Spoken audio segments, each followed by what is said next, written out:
ஸ்ரீ மகாகுரப்யோ நமஹ. ஹரிஹி ஓம். சதாசிவசமாரம்பாம் சங்கராச்சார்யமத்யமாம் அஸ்மதாச்சாரியபர்யந்தாம் வந்தே குரு பரம்பராம். ஜெம் டிவியின் அன்பர்களுக்கு எனது வணக்கங்கள்.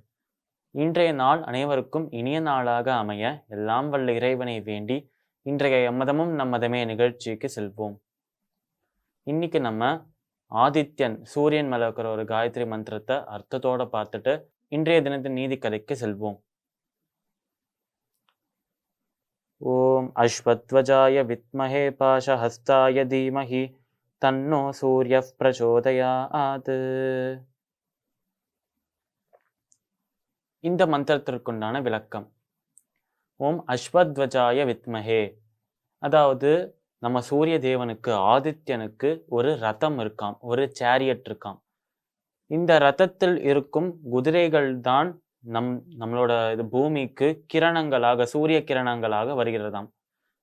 அதனால் நம் சூரியனின் குதிரைகள் கிரணங்களாக நம்ம பூமியில் வரும்பொழுது அந்த சூரியனின் குதிரைகள் இருக்கும் அந்த ரதத்தில் ஒரு கொடி இருக்காம். எல்லா ரதத்திலும் ஒரு கொடி இருக்கும்.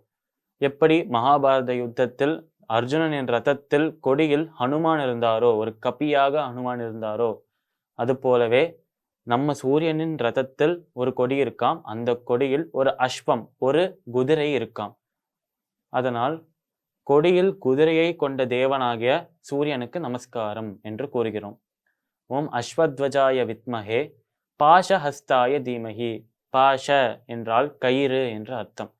அதனால் கையில ஒரு கயிறு, கையில ஒரு ரோப்பை வச்சிருக்காராம் நம் ஆதித்யன்.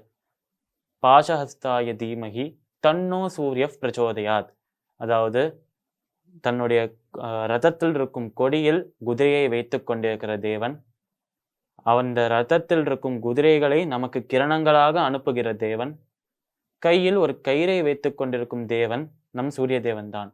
அப்பேற்பட்ட சூரிய தேவன் நம் பூமிக்கு மட்டும் பிரகாசத்தை அளிக்காமல் நம் வாழ்விலும் பிரகாசத்தை அளிக்க வேண்டும் என்று சூரியனிடம் பிரார்த்தனை செய்கிறோம். இந்த மந்திரத்திற்குண்டான விளக்கம் இதுதான். இன்னைக்கு நம்ம பிரம்ம ரிஷி விஸ்வாமித்ரர் என்ற பெயர்ல ஒரு நீதி கதையை பார்ப்போம். இந்த கதைக்குள்ள போறதுக்கு முன்னாடி இந்த கதையில இருக்கும் முக்கியமான கேரக்டர்ஸ், முக்கியமான கதாபாத்திரங்களை பற்றி பார்ப்போம். இந்த கதையில் இருப்பது ரெண்டு கதாபாத்திரங்கள் தான். ஒருவர் விஸ்வாமித்ரர் என்று அழைக்கப்படும் முனிவர், இன்னொருவர் வசிஷ்டர் என்று அழைக்கப்படும் இன்னொரு முனிவர். இப்போ இந்த விஸ்வாமித்ரருக்கும் இந்த வசிஷ்டருக்கும், இவர்கள் ரெண்டு பேருக்கும் நடுவுல இருக்கும் அந்த ஒரு கனெக்ஷன், ரெண்டு பேருக்கும் நடுவுல இருக்கிற ஒரு சம்பந்தம் தான் இந்த கதை விளக்கி சொல்றது. முதலில் இந்த விஸ்வாமித்ரர் யார் என்று பார்த்தோம்னா, விஸ்வாமித்ரர் என்கிற அந்த பெயருக்கே அர்த்தம் இந்த உலகத்திற்கே மித்திரன், இந்த உலகத்திற்கே நண்பன் என்று அர்த்தம். அதனால் உலகத்திற்கே நண்பன் என்ற பெயர் கொண்ட ஒரு முனிவர் விஸ்வாமித்ரர். இன்னொருவர் வசிஷ்டர். இவரை பற்றி நிறைய பேருக்கு நல்லாவே தெரிஞ்சிருக்கும். ராமாயணத்தில் ராமருக்கும் லக்ஷ்மணனுக்கும் ரெண்டு பேருக்குமே வில் வித்தை, இந்த போர்க்களத்தில் எப்படியெல்லாம் சண்டையிடணும், போரிடணும் ஆகிய பல விஷயங்களை கற்றுக் கொடுத்தவர் நம்ம வசிஷ்டர் தான். அதனால் ராமருக்கும் லக்ஷ்மணனுக்கும் குருவாக இருந்தவர் வசிஷ்டர். அதே ராமாயணத்துல வசிஷ்டர் இவர்களுக்கு சொல்லி கொடுத்ததுக்கு அப்புறம், அடுத்ததாக அந்த வசிஷ்டர் சொல்லி கொடுத்ததுக்கு அப்புறம் அங்க ராஜ்யத்துல ராமரும் லக்ஷ்மணனும் இருக்கும்பொழுது ஒரு நாள் விஸ்வாமித்திரரும் அங்க வராராம்.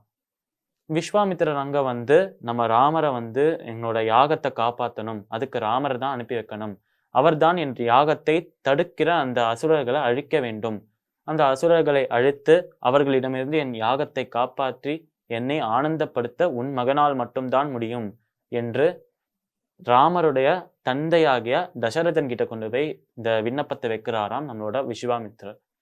இப்படி ராமாயணத்தில் விஸ்வாமித்திரரை பற்றியும் நம்ம வசிஷ்டரை பற்றியும் ரொம்ப மேலாக சொல்லியிருக்கா. நிறைய விஷயங்களை ரெண்டு பேரை பற்றியும் சொல்லியிருக்கா. இப்பேற்பட்ட இந்த விஸ்வாமித்திரருக்கும் வசிஷ்டருக்கும் நடுவில் இருக்கும் அந்த சம்பந்தம் என்ன, இந்த கதை எப்படி ஆரம்பிக்கிறது, நாளைய தினம் பார்க்கலாம். மீண்டும் நாளை சந்திப்போம். நன்றி, வணக்கம்.